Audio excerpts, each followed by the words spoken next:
Hey guys, Wade here. Happy Saturday to you. Back with another Power 42 index video. I wanted to show you guys some more data points that we have access to. In the previous video, we were just looking at the watch list and a couple of you were having issues viewing that. But I have since then corrected that situation, and now this is the screener, Masari calls them, but this is how we can track the assets that are listed on our Power 42, guys. And I love how this screener has everything broken down. You can see here at the bottom, total 39 assets. That's only because Masari doesn't have the price data for Acoin, Clever, and then there's one more that they haven't added yet, XDC, surprisingly. But I remember a time when XDC wasn't on TradingView either. But guys, as you can see here, we got, of course, the price in USD. That's regular, but it gets interesting when we go further down, further through these tabs here.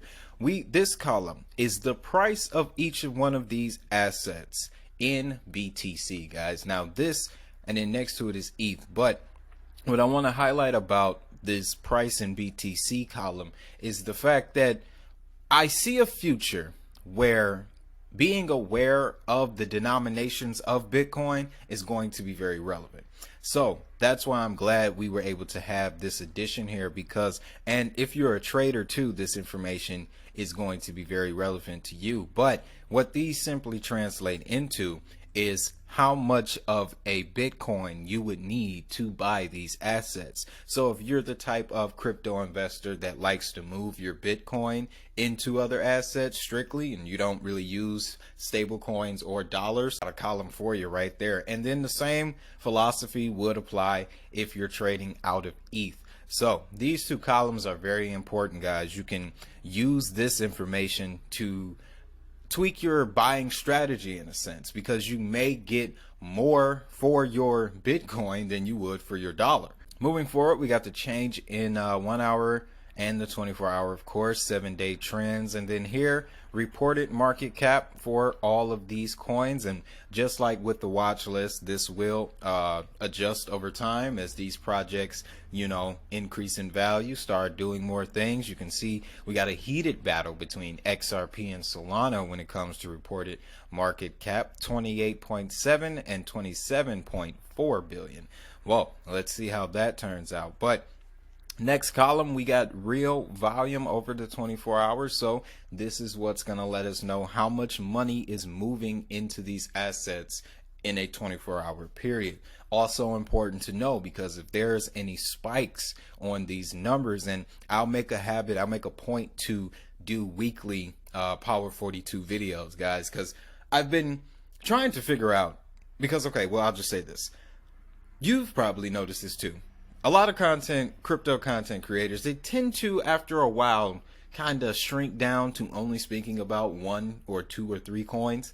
My brain doesn't work that way, so I don't ever see this channel becoming like that, guys. So this is another way to keep us all global adoption, global perspective. That's still the main motivation for this channel, guys. Even though the money is digital and so is the hustle, you gotta have a global perspective of global adoption in order to make it through this market. So, and moving forward, guys, of course, we have the change versus the dollar over 7 days, 30 days, a year, and then all-time highs. Now this one is very interesting, guys, because these are the recorded all-time highs for these projects. You can see at the top here, that's Bitcoin. I remember that day, 68,721. Under that is Binance, guys, and you can see just getting into the market, like within the last few months or so, you probably didn't see Binance at 689, but I can tell you it happened and it was exciting. And then XRP, that's $3.30. That's XRP, guys. And then behind under that we have Solana at 258. Again, I remember those. This 55, that's Polkadot. I just remember that from looking at this chart for the last 12 hours or so. But what I want you to take away from this column, guys, is these are the prices that these assets have been before. And I haven't seen an instance in this market yet that would prevent any of these projects from returning to those all-time highs. And then when we get closer to this next halving and Bitcoin starts to do its major run up again and we get closer to 100K, these all-time highs, a lot of them, and that 1.4 million one, that's Zcash. I can't even explain that. But a lot of these all-time highs occurred when Bitcoin was running up to that 68,000, guys. And then this next column here, percentage down from all-time high, explains the percentage that was lost from that all-time high since it was reached. So what I see when I look at these two columns is the massive gain potential. All right, for XRP, you see we're 82% down from the all-time high. That means that we are looking at least an 82% comeback, an 82% bounce back at some point in the future. It's gonna get back to $3. Everybody has been saying $500, $300, $25. I'm looking at the numbers and I just know I got from where we're at about, let's see where we are right now, XRP 59 cents, 1600 Satoshis. Yeah, I know from 59 cents to $3.30, those are decent profits for me. Okay, those are decent profits. And then another thing too, when on the subject of taking profits, I've seen a lot of investors, this all-time high number is oftentimes when people do start to leave a position, because when you get closer to all-time highs, the factors that need to be in play in order to break the all-time high, you can't measure them per se. So it's good to have knowledge of the all-time highs of your assets for that very reason, guys. But let's move over to these next few columns, because these columns really just show the depth of all the assets that I talk about here on this channel. It shows the diversity of the crypto space. It shows my perspective, honestly, and the reasoning behind why I put this list together the way I did is because it covers all the industries, guys. Currency, centralized exchange, smart contract platforms, payment platforms, scaling platforms, and then virtual reality, augmented reality, right? IoT, interoperability, gaming, advertisement, file storage, artificial intelligence, data management, energy. We already know which one that is. We don't even need to scroll back. But categories go. We're in infrastructure. We're in financial services, payment services, media and entertainment, right? And then we're spanning across all ecosystems: Binance, Solana, Polygon, Ethereum. On that subject, oh yeah, Web3, DeFi protocols. But on that subject, I want to take you to token types. This is something that I realized last night. Out of the 42 assets on this list, there are only 9 of them that are ERC20. The rest of these assets have their own native blockchains. That's very important, because in the event that Ethereum ever crashes or goes to zero, you know, the rest of this list, 3/4 of this list will survive that apocalypse. So again, just valuable information in each column for us to use. And then the last 3 here, I added these because this is very important to keep an eye on too. Reported supply, liquid supply, and then maximum supply. These 3 metrics here, guys, will really show you which asset is about to pop. And it also shows you the scarcity that may exist in a specific ecosystem.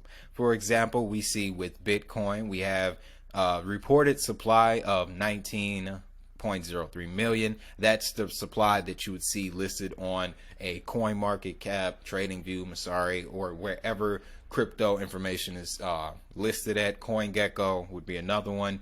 And then liquid supply, that's the amount of Bitcoin that it's in circulation, it's moving. So liquid supply can also be translated to circulating supply. And then of course we have max supply, which is the maximum amount of tokens that are ever going to be in circulation. And then everybody knows max supply for Bitcoin is 21 million. But you can also see that there are only less than 2 million left, roughly. Okay, roughly 2 million left. But keep scrolling down the list here and we can see which project is this. It's in the Polygon ecosystem. Focus on payments. That's Polygon. Now, reported supply for Polygon sitting at 7.8 billion. Circulating supply 9.1, but the max supply is only 10 billion. So right there you can see there are only a few billion left out of the 10. We're looking at about 2.2 billion left.